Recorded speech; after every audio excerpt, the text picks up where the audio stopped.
So good morning, everyone. Thank you so much for joining us this morning, whether it be in person or virtually through the live link on our YouTube channel. So my name is Sarah. I am the school counsellor here at Uptown International School, and I am just morning. I am going to introduce and hand over to Amaryllis, who is here from Reverse Psychology.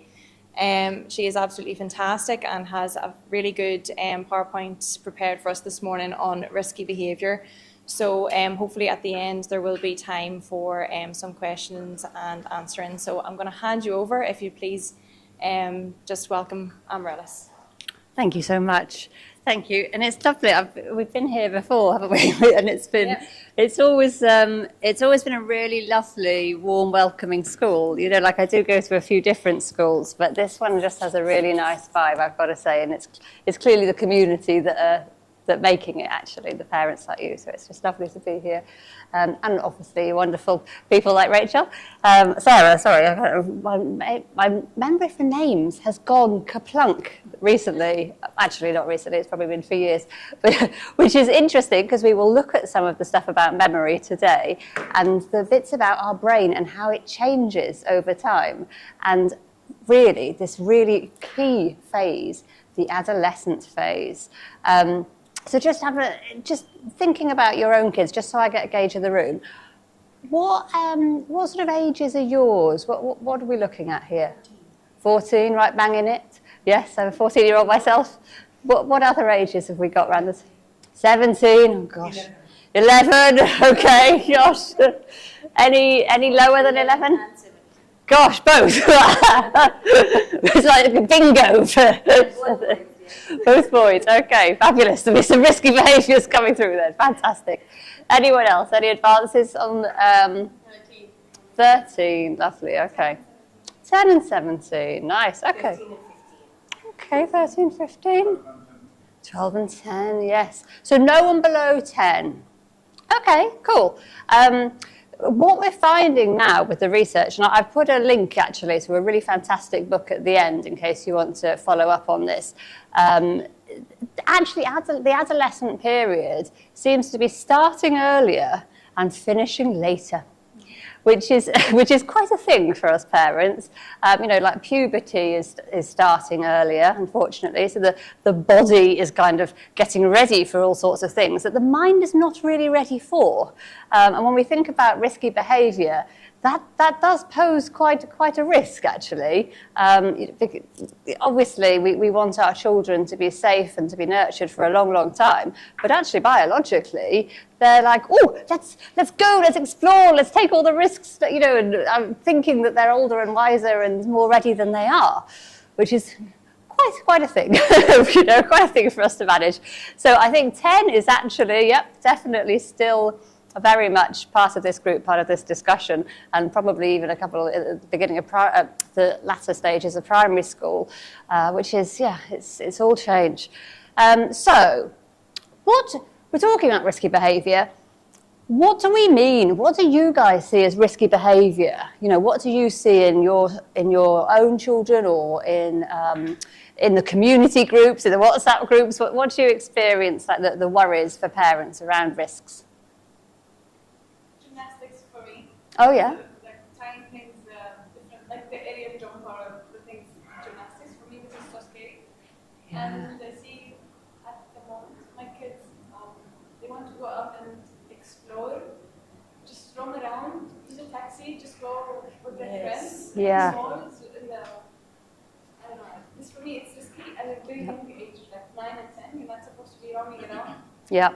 In the city, on your own. Absolutely. Yeah.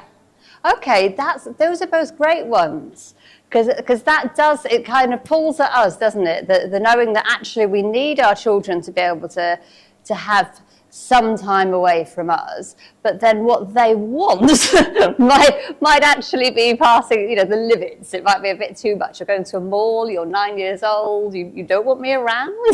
Okay, this is slightly different. And as you say, gymnastics, I guess you're thinking physical risk there.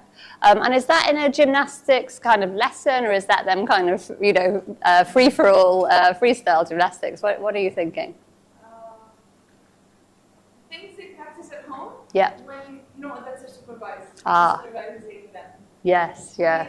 And it is risky. I've seen my daughter falls on her head many times, and paralysis was in my head, going like, oh, she might break a bone, she might get paralyzed, she might, I don't know, Yeah. something. Absolutely, yes. I think for me and many of us are seeing there's this big raise in their self-image, that they are become so conscious about now, how they look and how their hair is, yes, or how their clothes are going.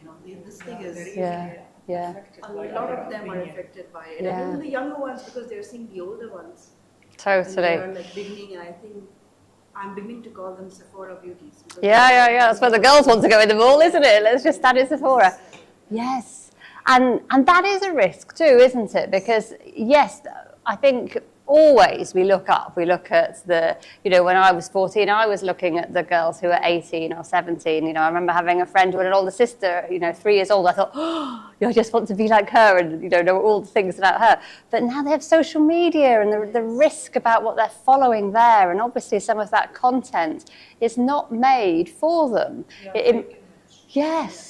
And it's made to spark interest and to get likes and accounts, but actually a lot of that stuff, particularly in the beauty industry, is made to make us feel worse about ourselves. We've got to make us all feel worse so that we get a product to feel better. It's a classic marketing ploy. But of course, for our young people, they're just getting hooked on this. They're getting sucked in, not knowing that this is a marketing ploy, but just getting to the, oh yeah, I do feel worse about myself. I do need to go to Sephora now and get this wonderful product, and then I will have the beautiful lips or whatever it is that I feel lacking in. And it's terrible for self-worth and self-esteem. And you're right, it is a hideous risk. Okay, so I will, we'll click on a little bit. So we're thinking of, oh, we're not moving. Why are we not moving?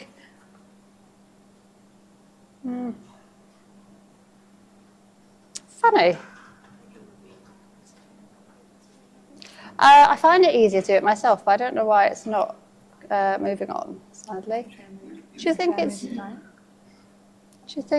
no, it should just click through here. Oh, look, I'll do that one instead. Yay, okay, right. Okay, so thinking about risks, we are going to get a bit more in depth about what it is, really linked to the brain development, because of course our young people, we're trying to shape them into people that are going to be okay to leave the nest. They're going to be okay to go and explore the world at a later stage without us around, so that they are responsible adults. But that can cause challenges, and it can cause friction in our own relationships. So we're going to really think about why they're prone to take risks. Why do they do this? And then obviously, how do we support them? How do we help them take manageable risks? So, your example of the kind of physical risks is a really good one, because then in some ways we do, of course, want them to stretch their bodies and to have that development, but then it's the limitations on, but when is it safe and when is it not? And then I want to give you a really strong parenting routine. So when you're like, oh, I can see this risk coming for miles. And, how do I deal with this? How do I support my child well to both be able to take safe risks, but not to cause harm, not to have damage? So I'm going to go through a bit of a step-by-step routine. So hopefully you might leave feeling a little bit more prepared for those times. And what to do when things go wrong. Inevitably, things will. So how do we handle those moments? Because of course we're trying to create a relationship and nurture, and one where they will share when things have gone wrong. So our reactions are kind of crucial in this. And that's kind of a bit about self-regulation. So I'm not going to lie, that bit's quite hard when things are tense, or you see your child could be hurt. We're quite likely to have quite a strong emotional reaction ourselves. So thinking about that and how that leads to our response to them. No, we're not going to do it that way. We are going to go here and there. So overall, the worry. Why? There are some negative outcomes that can happen, of course. That's why we are worried as parents, because we see, we see what could happen. In fact, sometimes we can get so caught up in our own anxiety about needing to protect our children, we can oversee. We can see way too many risks. We could end up doing the catastrophizing and the getting too far. And of course, that's not great for them either, because then we're probably going to become really boundaried, really strict with them, that might cause them to not actually experience and develop as much as we want. So it is a tightrope, and it's a hard tightrope to walk. Because we don't want their prospects to worsen. You mentioned the social media. I mean, what they put on social media is a risk as well. It's almost like a digital tattoo. It's very hard to get rid of. Once you've put something out there, it's there. It will be there.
I noticed it stopped for 10 minutes. Our relationship with them, so their relationship with the kids, that's quite crucial. Because actually all children need to feel belonging, all children need to feel that secure attachment. Sorry, the battery's been dead. Okay. This so upset. I'm so sorry. That's all right. So yes, just think it, because we can get so locked into the risks we see, sometimes we're not aware of the risks that we can't see as well.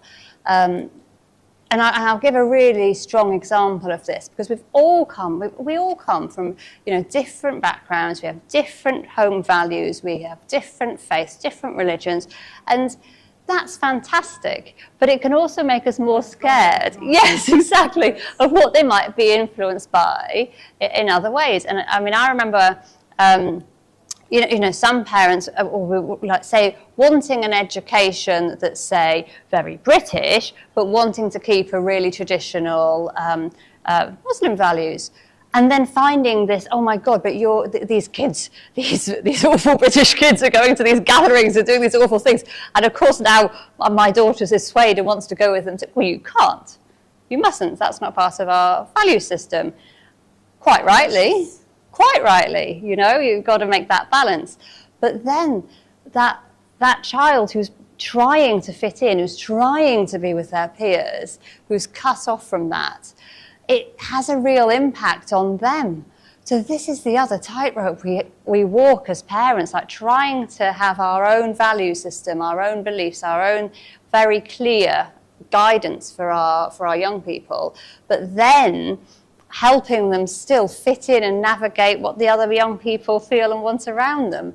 And that's very hard. And that does spill into social media. It spills into the other things that they're doing, So yes. But yeah, the consequences of that can be, yes, you've protected them from this danger of going to a party where there could be alcohol or there could be like really risky stuff that you do not want your children having any involvement with. But on the downside,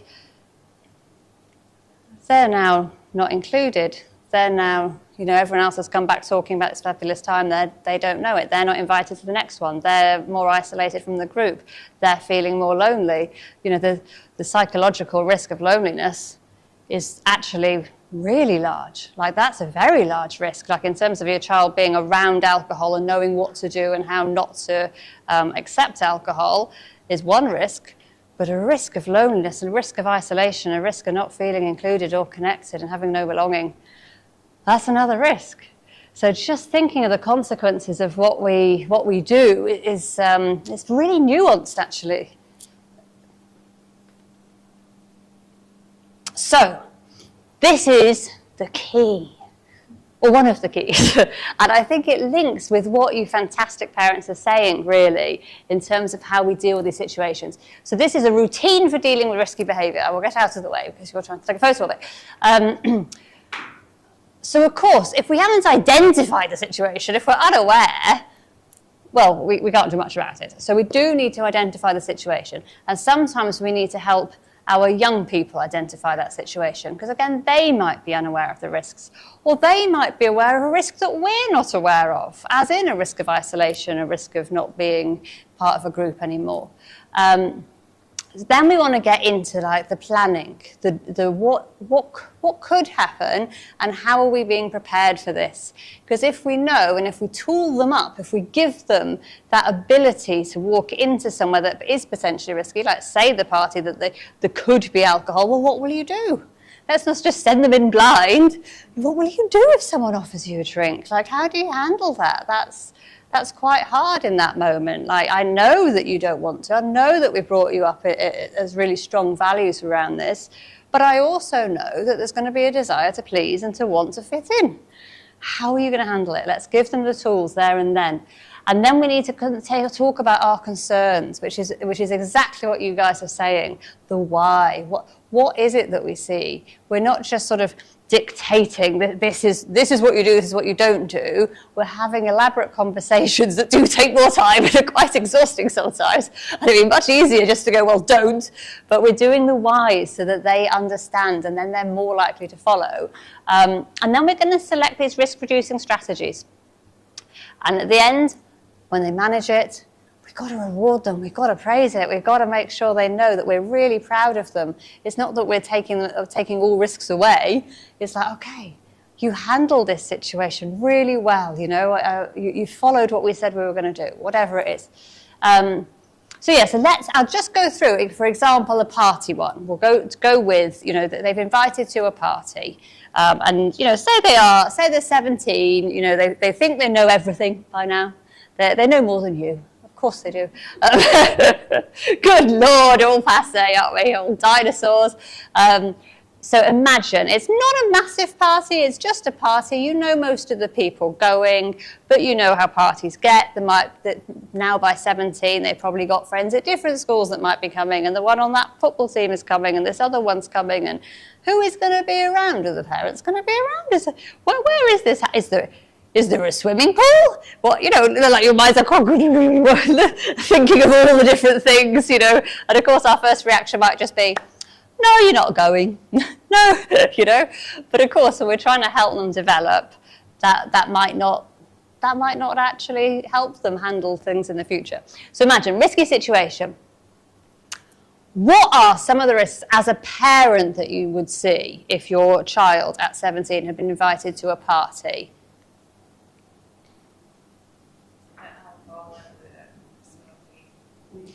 Yeah. Yeah. They're more likely to try it. Yeah, the risks of what is going to be offered there. There might not be anything, but there might be something. We don't know. And it's that unknown that does make us more anxious about these situations, definitely. The other thing is challenges. Friends might challenge them to do something to fit in. Yes. To be part of the group. Yes, you're right. They're quite common, aren't they? Yeah, those. Like my daughter said, dare to do it. Yes. They said no. Yes, dare to do it. Yeah, they do. And then with the banter that goes with that, if you don't follow the dare, that can be quite difficult. Or there's this horrible phrase they do, like, "Oh, we were just rage baiting." You're what? Oh yeah, we're rage baiting. Oh, you're deliberately baiting him to make him angry. Nice. But these are things that happen, don't they? And they kind of just go, oh yeah. No, and the area of banter not being banter anymore, and as you say, the dares, the risks, let's fit in by this. And again, that's nothing new. That's as old as time, having different dares to do things, but yeah, it doesn't feel safe. Okay, what other risks might we see at the party? Knowing how to say no. Yes. How do I say no? What a risk. Yeah, if I was offered the stuff, what do I do? Yeah, what other risks? What about the swimming pool? Physical risk. I'm a bit worried about that. Yes. Who knows? Especially if they're being a bit, maybe they're all just excited. They want to have fun, but maybe they're a bit pushy. Maybe they're like doing, shove your head under the water for a bit. I don't know. There's all sorts of things you can do when you're feeling a little bit, woohoo, this is all, the emotion's high. What else? Bullying, yes. Don't know, do we? We don't know. What if your 17-year-old is a young girl? What are the risks? Parties. Like, it's quite terrifying. Yeah, exactly. Oh my God. This is all too awful. Yeah, right, stay at home. You're never going out anywhere. Nowhere. Not even Sephora, but which is full of risk. But so those are all the things that come up for us. But what might come up for our kids? They're going to think differently to us. What do they see? Oh, I've been invited to a party. All my friends are going. It's such a great group. I think some of the people from North Anglia are coming. I really like that group as well. They're very cool. Oh, it's going to be great.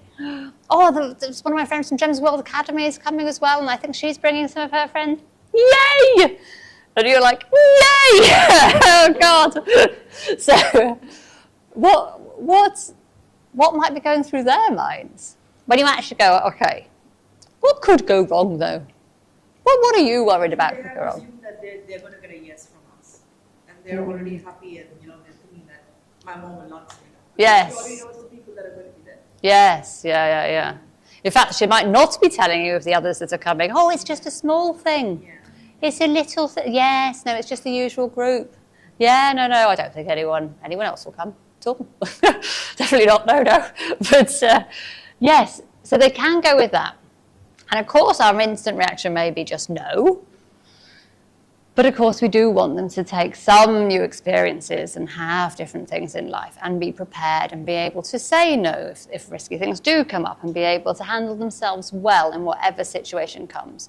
Because what is the danger that we just cotton wool them and we don't allow them into any situations that could have risk? What happens when we finally release them? Off you pop now, well done. Now you could go and be in society, or you could go to uni, or you could go...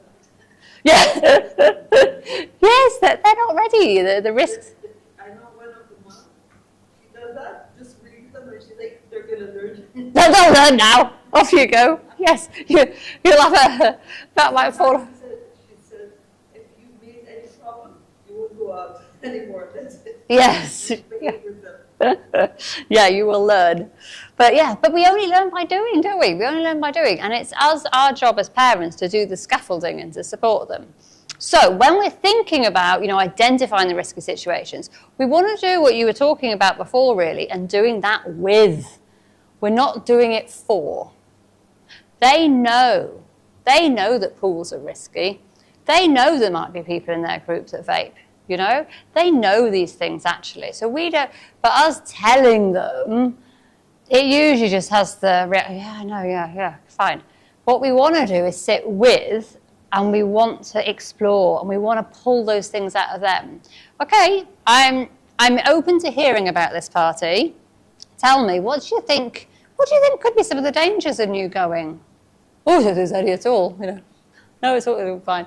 Okay, that friend though, Callum, you did mention a few months ago that he had started vaping, and I was really grateful that you told me that. But what could be the danger in being around, people like Callum that do vape?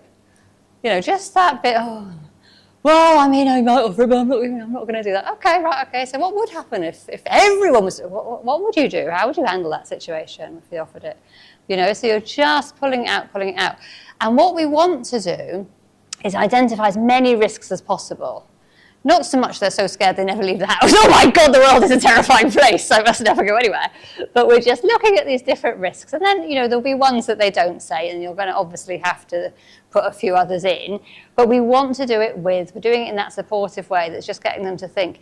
And you know what? Usually they find ones that we've not thought of. You're like, oh, golly, that's one as well. Gosh, okay.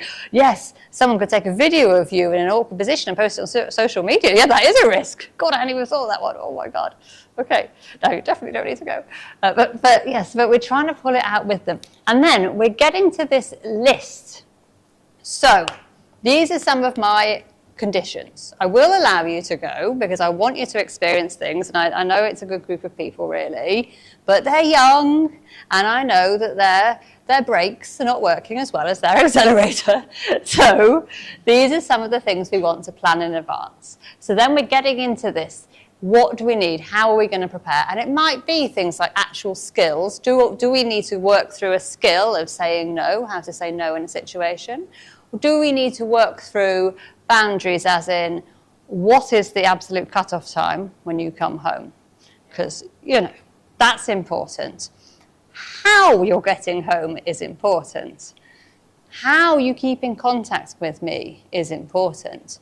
Now, I don't want to be a parent that messages you every hour or expects you to come away from your friends, but if you can drop me a WhatsApp halfway through to let me know it's going well, or even better, a photo, I'm going to feel good, because this is, and you can say, because I'm anxious, it's fine. I love you and I want to protect you. So, this is hard for me. So please, just work with me. And then I guess there is that bit as well about us being a real ally, because there could be a situation that they're not prepared for, and actually they might need to just get out. They might have decided this is too much for me. Maybe I'm just overwhelmed. Maybe I don't like being around this amount of people. Maybe this is too noisy for me. Maybe that pool is really off-putting and I'm not feeling comfortable. Right, that's fine. You go home. Okay, so if that does happen, use me as an excuse. You know, say to your friends, oh, my mum, she's made me go home now, I'm going to have to. You know, we can be the ally in there that allows them to actually go against the peer group, that allows them to not have that pressure.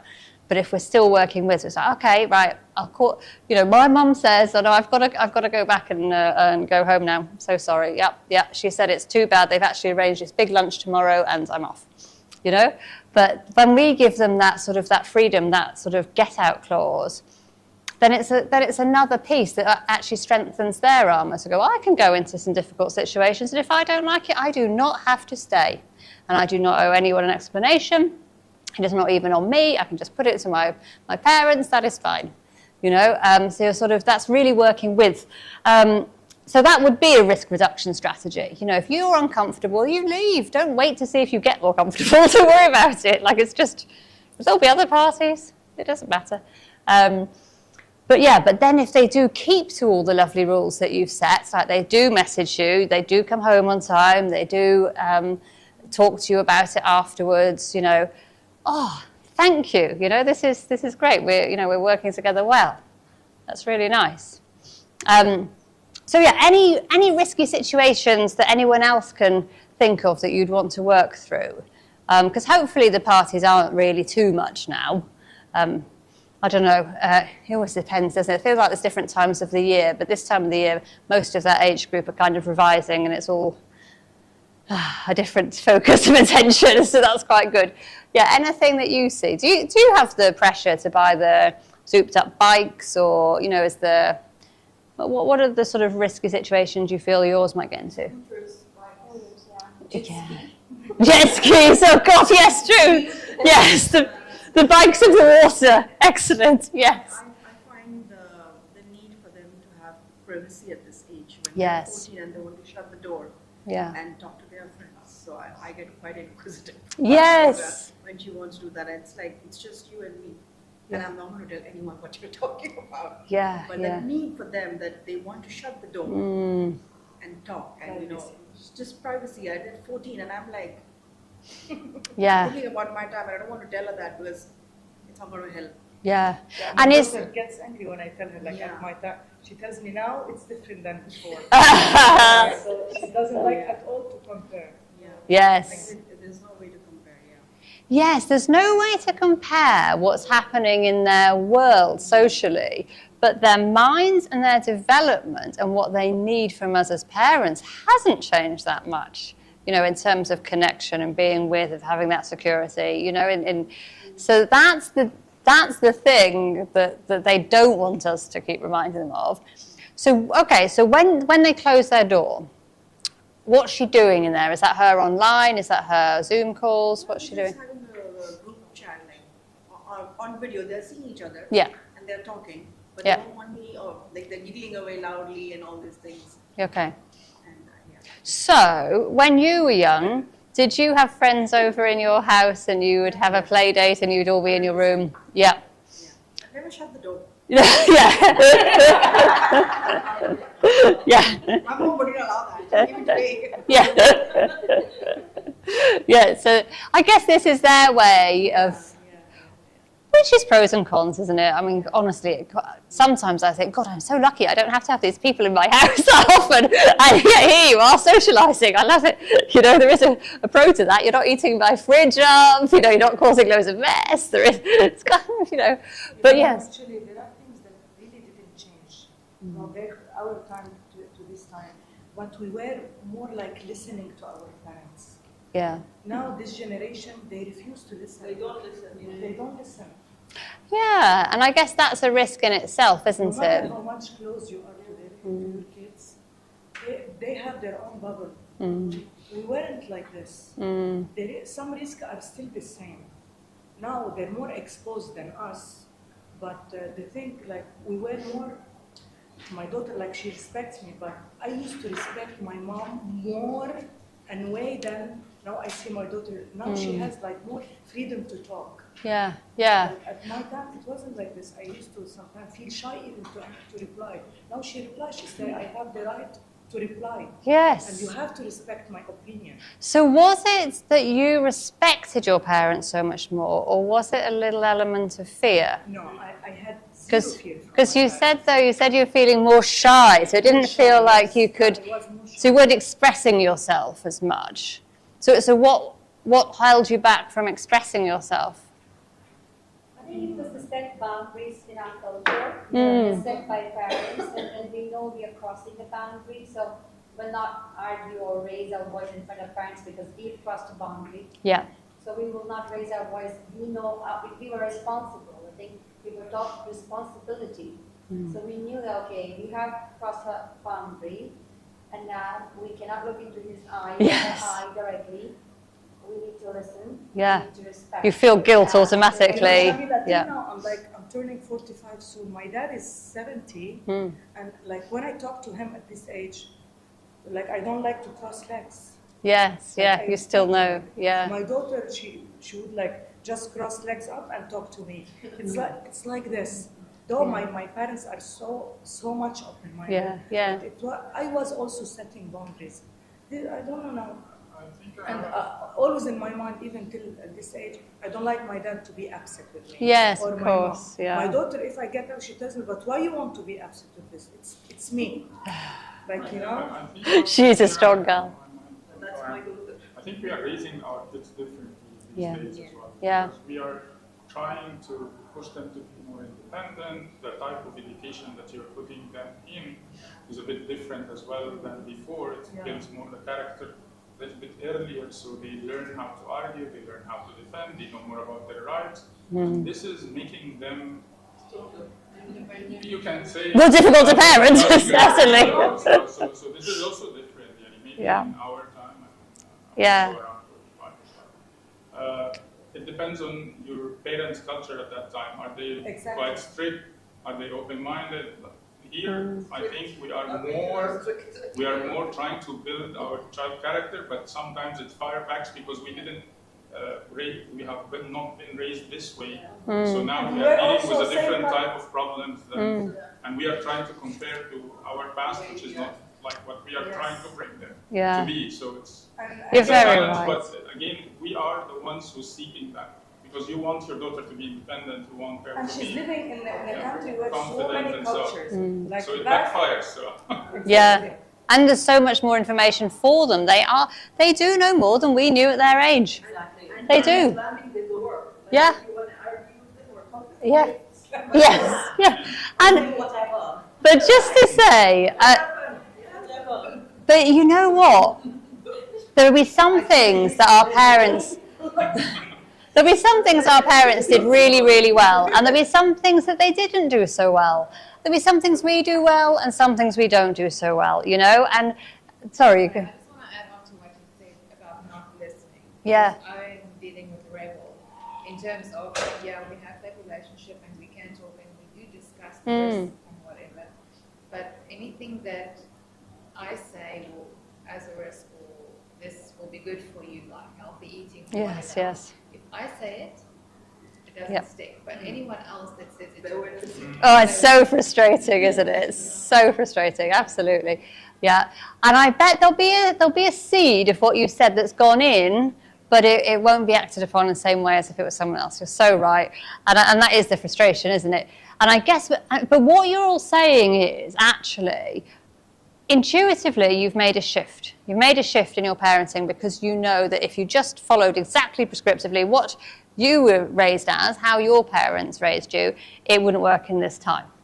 You know, and that's the bit. But then it can build a bit of discomfort because then when we do visit home and we take our children that behave very differently to how we took with our parents, that's a little bit uncomfortable. Like you're like just sit properly, you know, because we know that that's what our parents expected, and it is that sort of, like things do shift, but it can feel strange.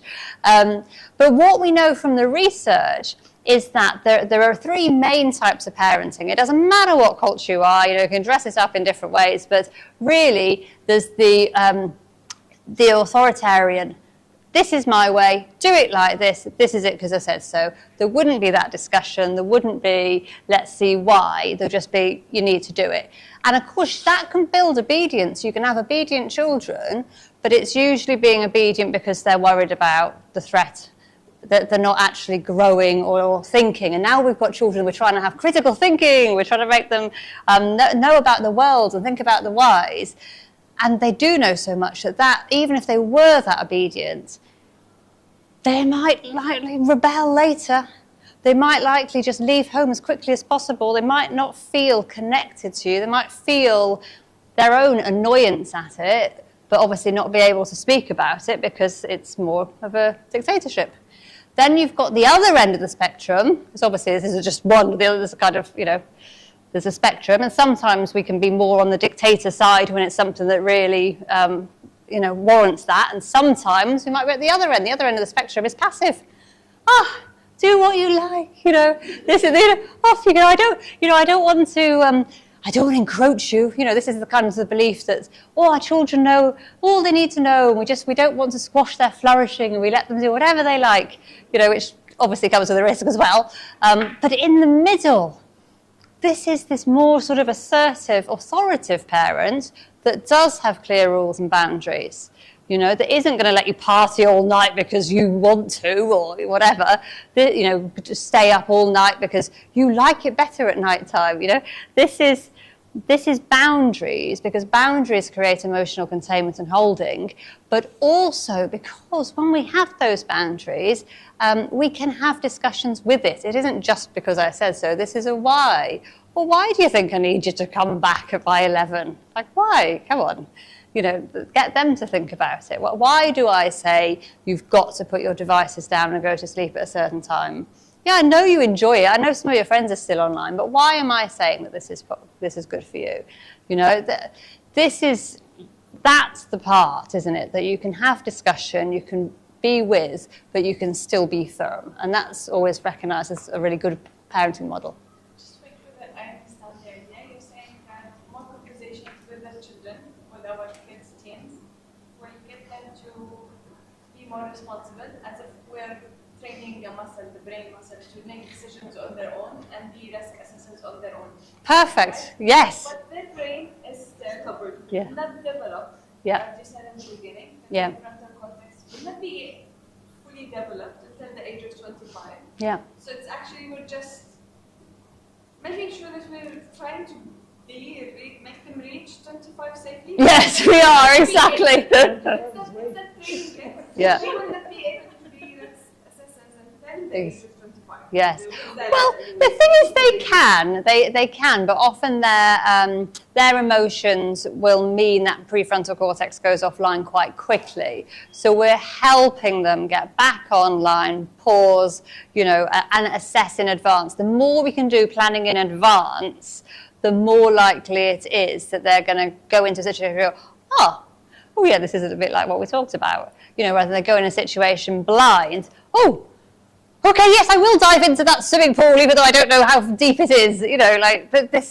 This is the sort of stuff. So we're helping them sort of strengthen their brakes. We're helping them think about the consequences, think about what's coming, and helping them become responsible. They can't become responsible by never doing anything. And then, of course, just building that back in. So, what is next is, you have said all these things, so I'm going to whiz through these, particularly about time, because what we're doing is trying to model well, aren't we? And as you rightly said, that even comes to how do we use our own phones in front of them, because they're going to notice that if we're being a bit hypocritical. We do want to limit opportunities that we know are going to make it really risky for them, but we also want to provide ways that they can do risk safely, that they can explore. So that is do they do the gymnastics in a really regulated class, but it's nice and soft and padded, or do they kind of do parkour outside in a car park? These are some of the differences. And as we said about that neural pathway that's useful, what are we doing? Because we really want them to keep doing the stuff that's going to be useful for them. and low stress, like our brains, you know, that stressful environment, lots of loud noise, shouting, difficult behaviour around people, you know, that's quite difficult for a developing mind as well. So trying to make it low stress as far as possible, trying to regulate our own emotions, and that making sure we've got delayed gratification, because in kind of risks, people are always wanting straight away, you know, what can I do straight away? You know, it's like the eating the cake, brilliant, it's going to be delicious straight away. Oh, but there's some downsides if I eat cake every single day. But actually, what we've seen is that there's a wonderful study that was quite old now called the marshmallow test. And they left marshmallows in front of these little toddlers and said, look, if you eat it now, that's fine. Yeah, but if you don't, I'll come back and you can have 2. But what was... This went viral. Yes, but what they did, because this was in like 1970s or something originally, is they followed up. They followed up with these young people through different areas of their lives. And they found the ones that could wait, the ones that could put off gratification. So rather than immediate gratification, it was delayed, had lots of different outcomes in life that were more successful, whether that was with peers, whether that was with their success in their jobs, whether that was their own emotional regulation. So helping our young people delay that gratification. You know, I mean, look, thinking about the exams now, revision is boring, like revising is tough, but you know, and the gratification isn't immediate. It really is long term. It's after that exam and then after getting the results and everything. So, you know, even the schooling system does do that for them quite a bit, but helping them work on that and helping them think about the later reward, the later purpose in what they're doing, so that they don't have to just go with the instant. And we haven't even talked about video games. we know all that. So what to do when things go wrong? This is the hard bit, because when things go very wrong, it's very hard to remain calm. You know, and I'm talking about, I mean, for example, you know, I work with people who might self-harm, for example. If you find out your child is self-harmed, I mean, that is a gut-wrenching, jaw-dropping, horrific piece of information to find. And any parent who finds that out is going to find it very hard in that moment to contain themselves, because there's all sorts of flooding going on with our own emotions. And, you know, I use that as a really extreme example because I think that's such a awful piece of thing to find out, because it just sort of says, how heartbreaking, like, how are you this distressed? How has it got to this place that you're this sad? And it's hard then, you know, but you can see that the different people that I work with, the different reactions from their parents will mean they either go to them again in the future or they don't, you know, and it's not that parent's fault, because in that moment it's just so overwhelming what they've taken in, but sort of not going with anger or upset or blame, you know, like, what the hell have you done that for? You know, it might be an automatic reaction, but then of course the poor child is like, oh my God, now I've disappointed you and I must never ever tell you again, and I'm going to have this urge again, but I can't tell you because I don't want you to ever look at me with those eyes again, you know, like, so it's really managing our own difficulties, or even just, you know, you said, I let you go to the mall, we agreed all these different things, you've just not come home, you didn't even, you know, you didn't even ring me for an hour. Like, of course you're going to be angry. Who would not be angry when their child has violated some of those boundaries that you've put in? You know, but it's how. What do we do? How do we make sure they keep coming back? Because if we just go with criticism and anger, then they close down. They don't talk to us again. You know, we're trying to model something for them. So it's like, you know, I can be honest that this is not what I wanted. This isn't, and this is why. These are the risks. This is very disappointing. We might have a consequence for it. I'm not saying you don't have any consequences when they break the rules. Consequences are needed. You know, right? You're not going to that. You're not going to the mall next weekend now. You know, how can I trust you to go again when you've just broken what we arranged? You know, you're going to have to earn my trust back. Fair enough. You know, but trying not to do the outright criticisms. And of course, what is our expectations? to say all children are very different. You might have a child that is really responsible and quite able to time keep and let you know, and you feel more safe allowing them to do different things. You might have one that their mind is not on it, that they're not taking these things in, that they're focused just on their friends or, on some sort of excitement and dopamine rush. You've got to go with what are our expectations for that person in front of us, and particularly thinking about the brake system not being that developed. So this is just some of the resources that I think are quite useful. That Age of Opportunity is a lovely book that really goes through quite a lot of this. Some of it is America-centric, I will say, particularly in the earlier chapters. They speak about the context there, and it does make you go, I don't want to go and live in America, I've got to say, because it makes you feel quite like, oh golly, again, we're very lucky living here. But it's a really interesting research-based book as well, and there's some lovely resources on there. And that is me, so obviously feel free to ever drop me a line. I've really kind of overrun, but if there are any questions or thoughts about it, please say. Yes.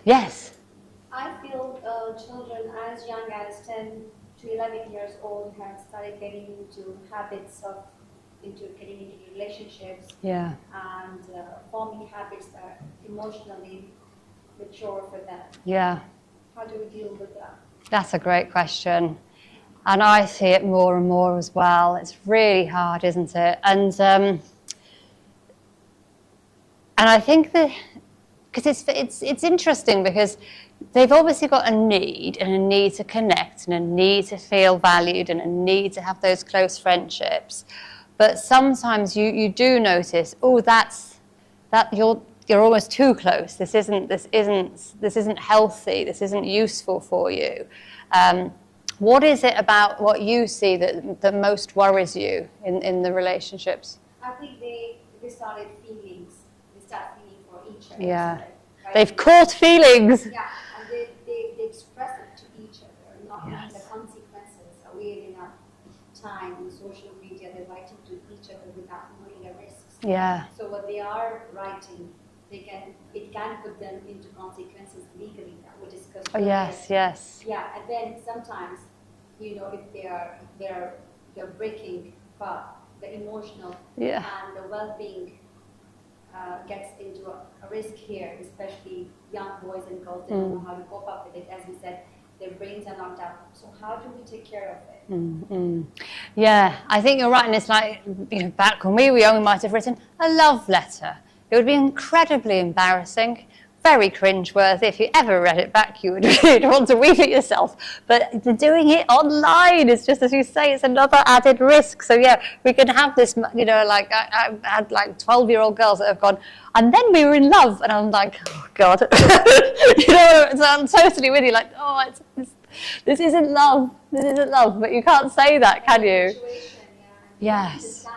But I think I noticed that it's happening now. Yeah. In malls, it's really common. We are seeing You see the kids, it is really worrying me as a mother of four. I've got a 17-and-a-half-year-old and I've got 15-year-old.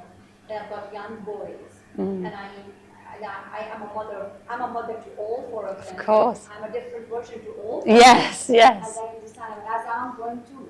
Yes. I'm going to. So when I became a mom to the first one, I was a different version, and a mom to the other three. So I've become mature as well. But what is worrying me, how I teach my kids. Okay, there's a set boundary, be careful. Okay, physically, emotionally, in every aspect. It's a high risk. And I think their emotions is like, the hormones and that. We can't blame hormones all the time. Yeah. But then, I feel they don't know. Yes. They don't know it's love, it's a friendship. They don't have set boundaries. Yeah. So how to teach And you're absolutely, and it forms exactly what we've been talking about, doesn't it, really? That actually adolescence starts younger but goes on for longer because, yes, they might have all those sort of woohoo sort of emotions going on and be much more attracted to people in ways that we don't want them to be at this age. Yes, they're rushing to grow up, and yet they're not ready for that. Like, they haven't got the maturity to handle it.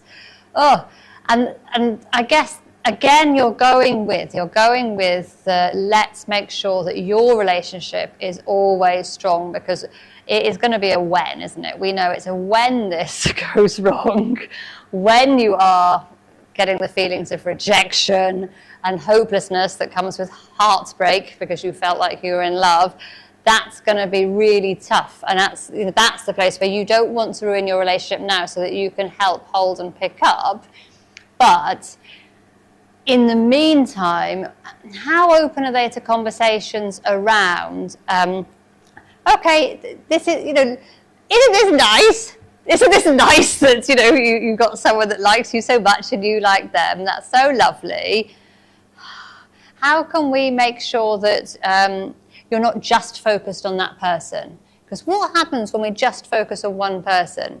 What happens then? This isn't you're not married, this isn't your partner for life or anything, but what happens? What other areas of your life are you neglecting? That's what we're trying to get them to think about. We're trying to make sure that they broaden, that they don't, are you still catching up with your friends as much? I haven't seen your friends around the house for a while. So you must be moderate, not so much focus on the subject and not also totally ignore it. Absolutely. Yeah, that's the balance, isn't it? Like my daughter now 11, last year she came saying, Mom, I want to tell you that I have a crush. I have someone who I love. I told her, yeah. Why did they use this word? I told her, Isabel, maybe you used the wrong term. Yes. Maybe you like him. Yeah. She said, no, I love him. I told her, Mom, at this, I explained to her, at this stage, there is nothing like love. Yeah. We don't know what love means. Maybe you're misusing of terms. She said, no, and I think we will get married. Oh gosh. I told her, yes. And it's almost sweet though, isn't it? It's kind of this naive sweetness about it. My first crush. So she told me, look at that. He's your first crush, but you got married with him. I told her I'm not the example. She directly linked my experience to what she's feeling. Yeah. To justify it, to make it, yes, this could be, yeah. But the thing is, it's the difference between love and attraction at the end of the day. And that's really hard because biologically, some of them are ready for all the things, and yet emotionally and mentally, they're not ready for any of it. Yes. And culturally and actually in the world, no, man, no, calm down, So it's very hard. Of their feelings Oh, yes. is so important. And to us, even now being 45 years old, it doesn't mean I know everything. Yes. So what happened in last more than 6 months, I'm having a weekly session with a coach, family and kids coach. Nice. Because I cannot be aware of everything. Yeah. So she taught me how to validate Christabel feeling. And I'm taking what's happening with my daughter and explaining to her on weekly basis, and she's guiding me. That's fantastic. Now we're sitting with you, I took so many tricks. Yeah. And, Shamaila, she told you how to do this. Yeah. It's so important for It us is. to have guides. And that's the thing, you say so many important things there, because actually the wisdom of knowing what we don't know. I don't know it all. How can we know it all? And that's the problem with young people, is actually they do think they do know it all. They're like, gosh, that's a risk in itself. But actually admitting, of course we don't know it all. We're all making a journey, and it's, we're all finding out new things. But the other really important thing you say there is validate. If you go in and validate the emotion, you don't have to use exactly the same term they're using. If she's saying love, you don't have to parrot back love. But you can say, wow, yeah, gosh, you've got some really big feelings there.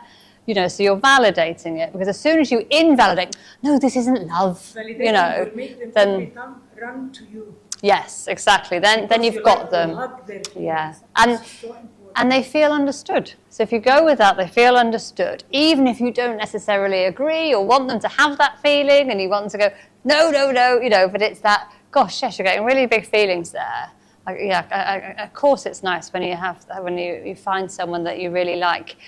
Lovely. But then what we want to do is just widen their context, widen what else? Because people can, you know, at any age, people can become really narrowly focused on one person or one thing, and that's usually detrimental. You know, if we are getting more obsessive about a certain thing, of course that's not helpful for the rest of our lives.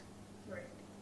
Something to love, like how to like, for example, my daughter is 13, and now like I felt like her emotions started changing since she was 11, 12, like she flipped totally. And then like now it's like more of like anger.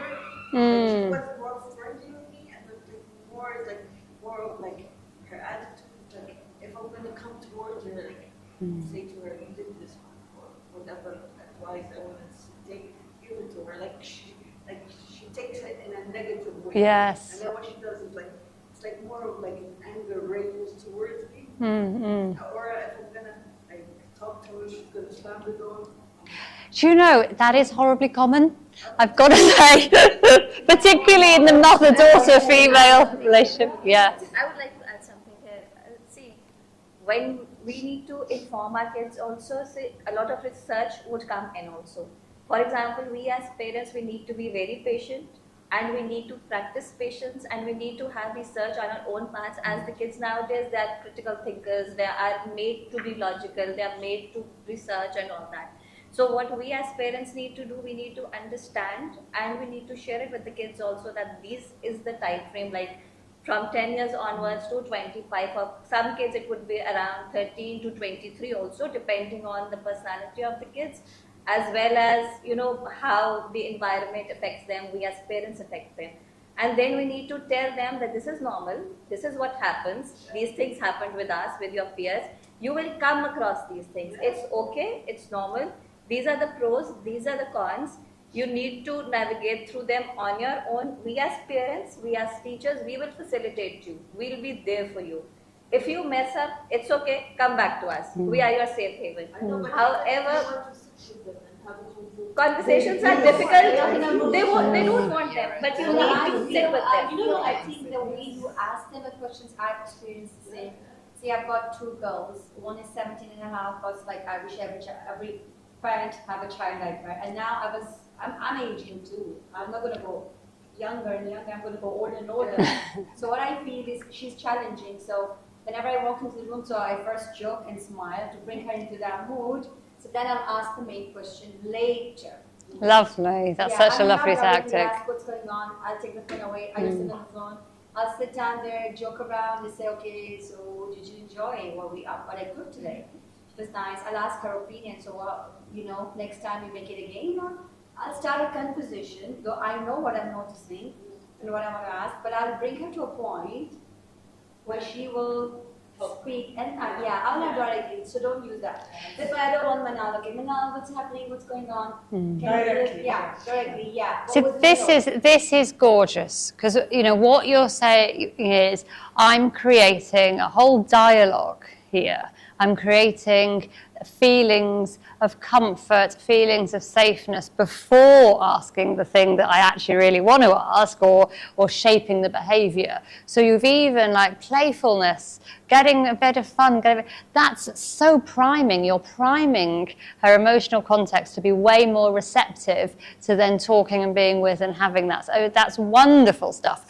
And so sometimes I notice speaking to my kids at home environment is not working for us, because it's their room, it's their zone. yes. So what I normally do is like I bring them out just for a lunch or something. Coffee or Then something. yeah, Beautiful. then, you know, Choose like, right just time. open up. So Yeah. important. Yeah. Yeah. And they're very open to talk to you, you know. Yeah. I really appreciate that. And that's a lovely message you're sending as well, because you're actually saying, I enjoy being with you. I enjoy spending time with you. Let's have a coffee. And that's a wonderful message for our children to hear at any time, because if they're feeling actually, say they're going through a difficult period with friends or a breakup has happened or whatever, at least then they feel that I still am loved and wanted and interesting to my parent. My parent's busy, but they want to spend time with me. So it's a lovely message. It is. Now because we're talking about age group, like from 11 to like 17, it is the most critical and toughest, really. It is. It's so, like what you're saying now, I start feeling that Christabel is like less hugging, less sharing. Yeah. Thank you so much. She usually someone who keeps saying, I love you, because she really stopped much reducing. When sometimes I'm hugging her, she doesn't like how yes. So I have to respect, like not to say why you don't like me, why you're not anymore like before. This is really would upset them. So that's why choosing when to talk, validation of feeling, and being so much patient at this like time of like life is so difficult to be always patient. It is. With like the very quick rhythm of life. Yeah, especially first thing in the morning, we're just trying to get out of the house and all the stuff. But yeah, but. I'm sorry, and whenever I do I'm like, I'm going to teach her iPad to keep her. Yeah. You're talking then, don't do that. Shamila, I have family. That's the only one. So They don't sometimes care when she's about not going listening, out. I go and off it. I've had 4 days given. Yeah. No, I don't. I have like I off it like because like my coach told me you have to give her freedom. But when a child is not able to control the usage, let's say, of the tablet, you should go like. You're going to have to set some boundaries, yeah. And just off it. Yeah. Yeah, and that's the thing, isn't it? You've got to set some boundaries. You can't have that free reign, but you're trying to do it with, and you're trying to have other experiences, because if all that your child hears is, oh, have you done that again? Why are you on there? Close up your laptop, go to bed, and just when you think about, gosh, how many directions have I given? How many directives, how many orders? If that's what they're hearing, that is becoming a wall between you. That's becoming a wall in the relationship. If we're actually trying to go connection first, which is gorgeous how you're describing the connection you go with first, the priming with that gentle laughter, with like thinking about food, thinking about other things. That's so important, because we're taking down those boundaries. We don't want them just hearing, do this, do this, do this, because what that's saying is really underlying is you're not doing enough, you're not good enough. And that's the exact opposite we want for our kids. We want them to feel like, yeah, I'm lovable and capable, I am enough, I'm doing really well. And it's those sorts of unconscious messages that we're trying to get through all the time. So going, yeah, I want to have a coffee with you at the weekend, I want to take you out for lunch. That's saying, yeah, I love spending time with you. We're saying, God, I'm really curious. Do you want to do the Duke of Edinburgh? I hear the school's doing this brilliant sign-up. What's that about? Tell me about it. You've had an assembly, haven't you? It's very different to go, you should do this is really important for your career. We need it on the CV. And like, so yes, it takes more time and more effort, but God, the rewards, it's so much more rewarding when we do. Anyway, thank you. We better stop. Thank you. It's so lovely. And thank you so much for being so engaged. It's wonderful. And so nice to see Dads here. Thank you, Dads. Very cool. Thank you. It's lovely to see you all.